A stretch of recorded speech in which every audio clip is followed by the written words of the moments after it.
पहा नवीन एपिसोड्स एकदम add free.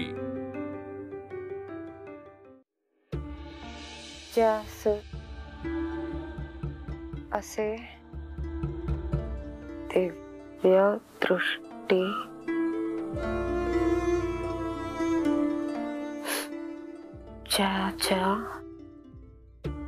वसे।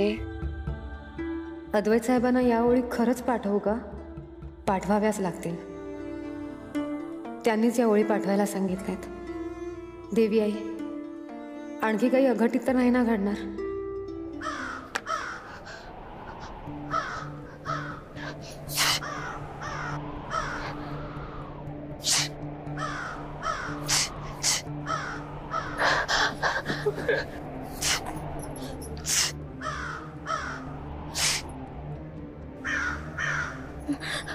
नेत्रा, मला मला खूप भीती वाटते. काहीतरी वाईट घडेल. नाही आई, उगाच काहीतरी काही वाईट वगैरे घडणार नाहीये. तू घाबरू नको. अगं, माझा कावळा का ओरडतोय? मला खरंच खूप भीती वाटते नेत्रा. आई, मी म्हटलं ना काय ते बघ गेला उडाला. तू काळजी नको करू, काही होणार नाही. मी आहे ना, इकडे बस. बस शांत.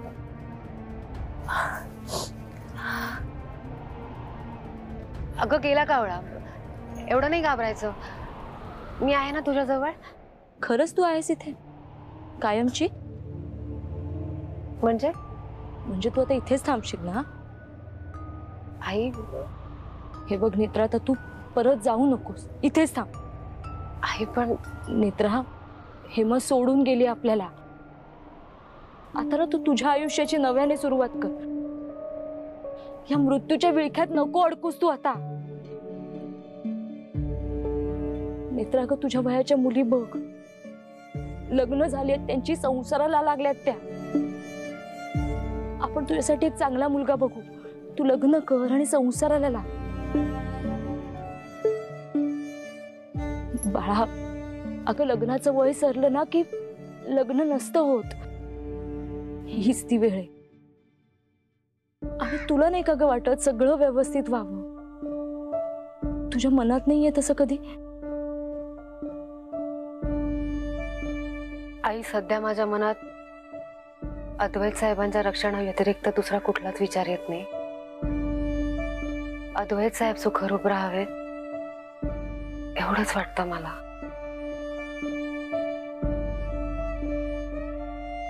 मला जावं लागेल का? आई,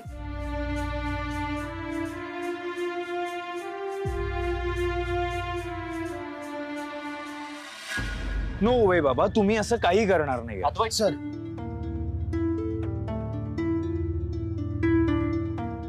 बाबा, तुम्ही त्याला लोणावळ्याच्या क्लब रिसॉर्टला जा म्हणून सांगितलं, तेव्हाच मला आयडिया आली होती की तुमच्या मनात काहीतरी विचार आहे. मला असं वाटतं की आपण तेजसशी बोलायला हवा. कदाचित तो आपल्याला सगळं सांगेल. बाबा, मी लंडनहून आल्यापासून बघतोय तेजस इन्सिक्युअर झालाय. तो ओव्हर रिॲक्ट करतो.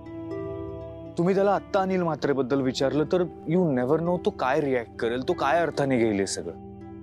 तो कदाचित हे सगळं आईला सांगेल. आईला त्रास होईल आणि मग आपल्याला जे करायचंय ते नाही करता येणार. बाबा, अद्वैत, मग शोधायचं कसं? अनिल म्हात्रेचा मृत्यू, ममता आणि त्याचे फोटो आपल्या घरात कसे आले? अद्वैत, इतकी वर्ष मला असं वाटत होतं की ममतानं तिची चोरी पकडली गेली म्हणून लाजे खातर आत्महत्या केली, पण नाही. यु नो, माझ्यामुळे आत्महत्या केली. काय करू मी अद्वैत? सतत हाच विचार डोक्यात असतो. मी अन्याय केलाय ममतावर, मी तिचा खुनी आहे. पण त्या दिवशी मी तिला जे बोललो ना, त्यामुळे तिनं आत्महत्या केली. इतकी वर्ष ममताबद्दल जो राग मनात धरून ठेवला होता, आता लक्षात येत आहे काय करून बसलो. माझ्यामुळे ममता.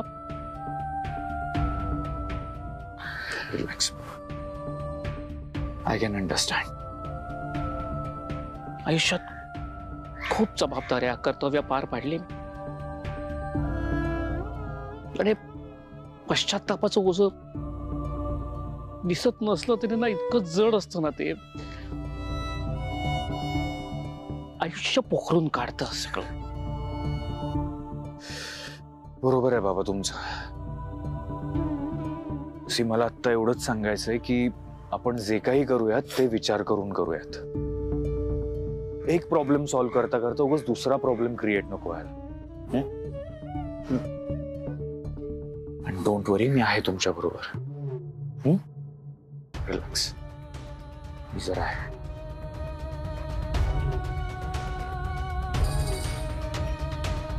₹100 कमवायची लायकी नाही तुझी. 1 करोड हवेत तुला. एकावर किती शून्य ते तरी कळतंय का? रुपाली म्हात्रे राजाध्यक्ष, 1 करोडमध्ये किती शून्य असतात हा विषयच नाही. विषय हा आहे की जर का तू माझं ऐकलं नाहीस तर तू शून्यात जमा होशील. काय मला 1 करोड देणार आहेस की नाही? काय बोलतोस तू? पैसे झाडाला लागतात? तू तू दारू प्यायलास बंटी? मला त्या अनिल सारखं बेवडा समजतेस का ताई? हे बघ, मी काय सांगतो ना तेवढं फक्त कर. कारण काय, आता सगळे पत्ते ना माझ्या हातात आहेत. म्हणजे का, कसं, हे प्रश्न मला विचारायचे नाही. मी सांगतोय तेवढं फक्त करायचं. इथे काय चाललंय ते कळतंय ना तुला? हं? हेमा मेली. आता तो ग्रंथ आपल्याला मिळवायचा आहे. आपल्याला नाही, तुला. ग्रंथ हवाय ना? हो, पण तो ग्रंथ माझ्याकडे.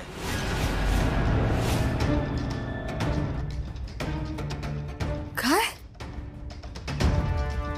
ताई, तुला जर का ग्रंथ हवा असेल ना तर 1 करोड रुपये दे आणि ग्रंथ घेऊन जा. बंटी,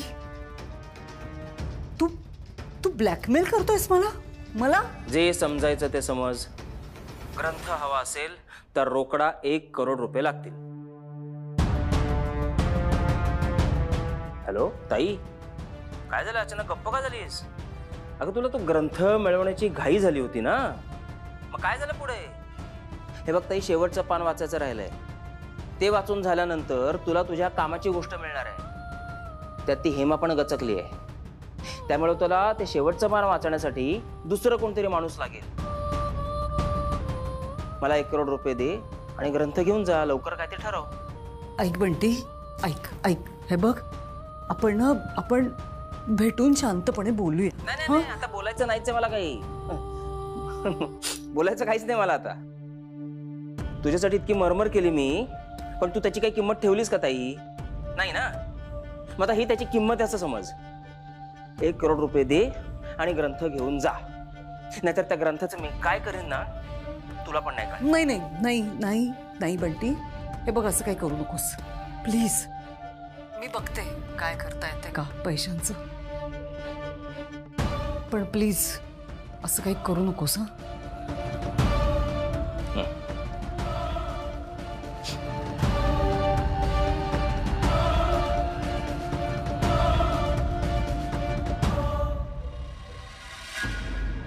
अरे हो, पण काय सांगतो तुला, सगळं सांगतो. तू आधी ये इथे बस, सावकाश. काय सांगायचंय? काय झालं? ऍक्च्युली मला तुला काहीतरी विचारायचंय अनिल म्हात्रे बद्दल.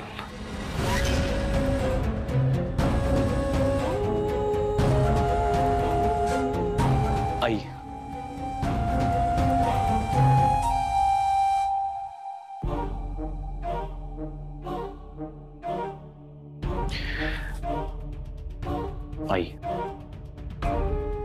मला माहिती आहे तुला सगळ्या जुन्या गोष्टी आठवून त्रास होईल, but I don't have any other option. काय झालंय? आई, बाबा खूप डिस्टर्ब आहेत. का? अनिल म्हात्रेचा आणि आईचा फोटो या घरात कसा आला? तो फोटो बाबांनी पाहिला आणि आई बरोबर जे वागले त्यामुळे आई हर्ट झाली आणि तिने सुसाईड केलं. आई?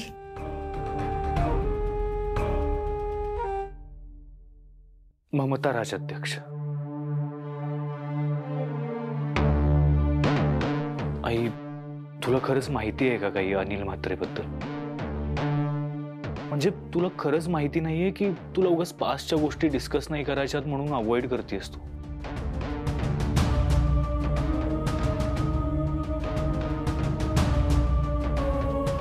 आई आई बघ, मला तुला त्रास नाही द्यायचा.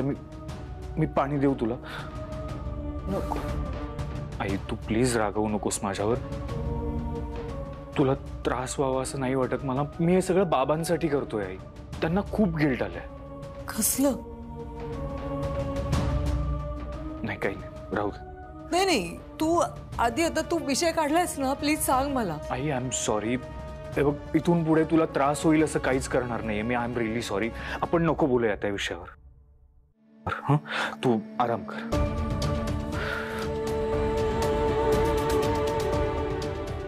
निसटतंय हातातून सगळं निसटतंय. आज अद्वैत ममताला आई म्हणाला. 20 वर्ष मी सगळं एवढं पुढे घेऊन आले, पण नेत्रा सगळ्यांना पुन्हा तिथेच घेऊन जाते. तिथेच, त्याच ठिकाणी.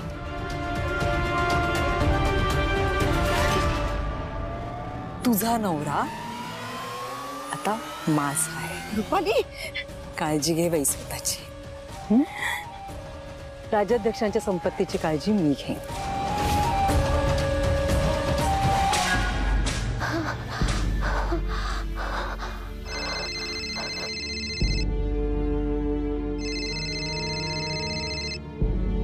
हॅलो साहेब, तुम्ही ठीक आहात ना? हो. काय झालं, तू माझ्या फोनमुळे झोपेतून उठलीस का? सॉरी, ऍक्च्युअली मी खूप लेट फोन केलाय. तू झोप, आपण बोलूयात नंतर मग. नाही नाही नाही, तसं काही नाही. नेत्रा काय झालं, तुझा आवाज असा काय येतोय? नाही काही नाही साहेब. काय तुला संकेत आला होता का काही? नाही साहेब, मला जरा स्वप्न पडलं. मी तुला फोन करून झोपेतून उठवेन आणि मग बोर करेन असं स्वप्न पडलं होतं का तुला? नाही, वाईट स्वप्न पडलं होतं. मी उंचावरून खाली पडते असं स्वप्न होतं. तू ममता राजाध्यक्षाचा विचार करत होतीस, राईट? साहेब, तुम्ही असा एकदम ममता मावशींचा विषय कसा काढलात? कारण ममता राजाध्यक्षांनी पण असंच टेरेसवरून उडी मारून आत्महत्या केली होती. सो तू तिचा विचार करत असशील म्हणून तुला असं स्वप्न पडलं. ऍक्च्युली आज दिवसभर मी सुद्धा तिचाच विचार करतोय आणि बाबा सुद्धा टेन्शन मध्ये आहेत खूप. मी आईशी पण बोललो आत्ताच. बाईसाहेबांशी काय बोललात या विषयावर? तोच अनिल म्हात्रे, आईचा पहिला नवरा, तो फोटोवाला विषय. खरं तर आई खूप डिस्टर्ब झाली. तिला या सगळ्या पास्ट मधल्या गोष्टींबद्दल बोलायचं नाहीये खरं तर. बॉडीगार्ड, प्लीज बाबांना फोन करून सांग की तेजसची या विषयावर अजिबात तुम्ही बोलू नका. ते तुझं ऐकतील म्हणून सांगतोय तुला. ऍक्च्युली काय, बाबांना असं वाटतं की तेजसला माहिती असेल काहीतरी, पण आय डोंट थिंक त्याला माहिती असेल याबद्दल काही, आणि तो उगाच इश्यू करेल पुन्हा. करशील ना फोन? हो हो, मी बघते साहेब, मी बोलते त्यांच्याशी. ओके, बरं मग तू झोप आता, मी ठेवतो फोन. साहेब, तुम्ही एकट्याने कुठे बाहेर जात नाही आहात ना? बॉडीगार्ड, मी एखादी गोष्ट प्रॉमिस करतो कारण मी ते प्रॉमिस पाळतो. जर मला कुठे बाहेर जायचं असतं एकट्याला तर मी तुला प्रॉमिस केलंच नसतं. So relax. हां, आणि आता झोप तू पण. मी पण खाऊन घेतो काहीतरी आणि झोपतो. हो साहेब, ठीक आहे. ही गोष्ट कधीच कशी लक्षात नाही आली माझ्या. तेजस साहेबांना त्यांच्या वडिलांची कधी आठवण नसेल का आली? त्यांना कधी त्यांच्या वडिलांबद्दल प्रश्न नसतील का पडले? आणि जर प्रश्न पडले असतील तर त्यांच्याकडे उत्तरं सुद्धा असतीलच. आले, माझे 1 करोड रुपये आलेले आहेत. एकदा का ते पैसे ताब्यात आले की 1100 रुपये, नाही 2100 रुपये त्रिनयना देवीच्या दानपेटीत टाकणार. म्हणजे देवी मला काहीच करणार नाही आणि उरलेले पैसे घेऊन दुबई. दाजी या या या या गरीबाच्या घरात तुमचं स्वागत आहे.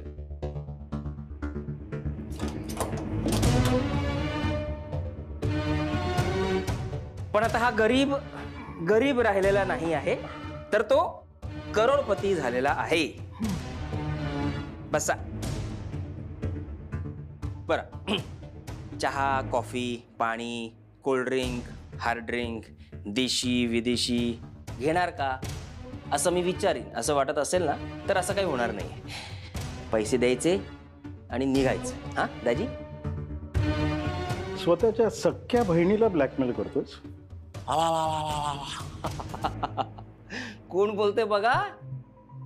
जो माणूस अख्खं आयुष्य बायकोच्या जीवावर जगला तो फुकट्या मला ज्ञान देतोय. एका रात्रीत इतका माज आलाय तुला? माझ नाही. पैसा आला, पैसा. दाखव ना पैसे, दाखव ना अनिल. बघायचं?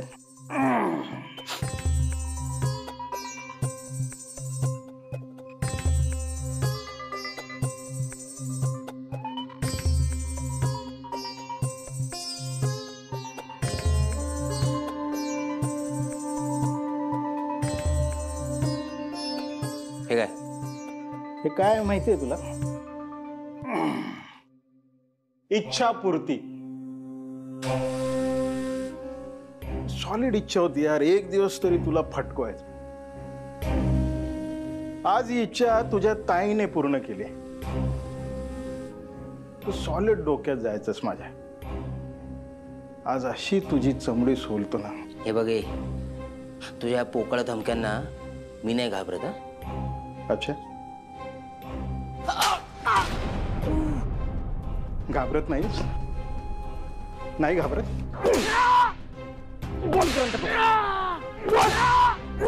मारतोस कशाला हे अनिल? अरे मारत नाहीये, तुझा माज उतरवतोय. माज.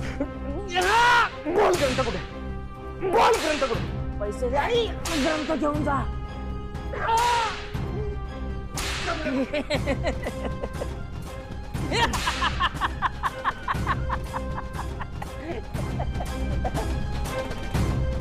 थांबलंस का?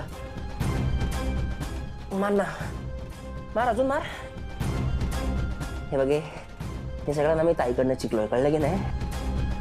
मला काय वाटलं जसं चपकने मला मारशील आणि ग्रंथ मिळेल तुला.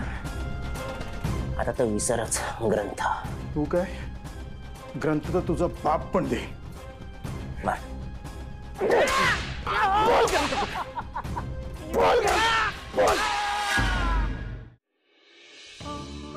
Good morning. गुड मॉर्निंग म्हटलं मी. एवढी कसली घाई? अगं उठायला उशीर झाला ना. पण मग लवकर झोपायचं. यायला लेट झाला. तेच मी विचारणार होते. काल खरंच उशीर झाला त्यामुळे बोलता नाही आलं. का उशीर झाला तुम्हाला यायला? काम होत.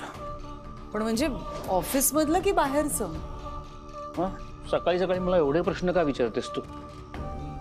कारण आपल्यातला संवादच संपत चाललाय शेखर. असं काही नाहीये. असंच आहे. तुम्ही अनिल बद्दल मला प्रश्न विचारले त्यानंतर आपल्यातलं बोलणं असं तुटकच व्हायला लागलंय. कळतंय का? काही गोष्टी माझ्या डोक्यातून जातच नाही आणि माझ्याकडे दुसरा कुठलाही पर्याय नाहीये. ज्या गोष्टी घडून घेतल्यात त्या. तो भूतकाळ होता शेखर. आता का उकरून काढायचा आहे भूतकाळ? त्याने त्रास होतो आपल्याला आणि आपण त्रास का करून घ्यायचा आहे? का विचार करताय तुम्ही अनिलच्या बाबतीत इतका? कारण मला भूतकाळाचाच त्रास होतोय. म्हणजे रुपाली, ममता आणि अनिल मध्ये काही नव्हतं. आणि हे माझं मत नाहीये, हेच सत्य आहे. ममता आणि अनिल मध्ये काहीही नव्हतं. कशावरून? तुला आणि मला पडलेल्या प्रश्नाचं उत्तर एका प्रश्नाच्या उत्तरात दडलंय. ममता आणि अनिलचा फोटो आपल्या घरात कसा आला? हे तर फोटोचं क्लिअर झालं ना, सगळ्या गोष्टी क्लिअर होतील. आणि तो फोटो आपल्या घरात कसा आला हे शोधल्याशिवाय मी स्वस्थ बसणार नाही.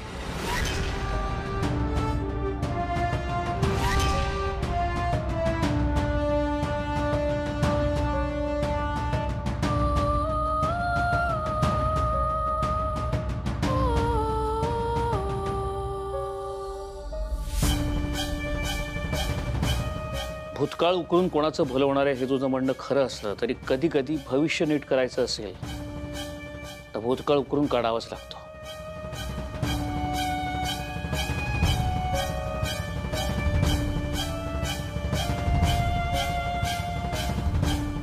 तो फोटो आपल्या घरात कसा आला हे शोधल्याशिवाय मी स्वस्थ बसणार नाही.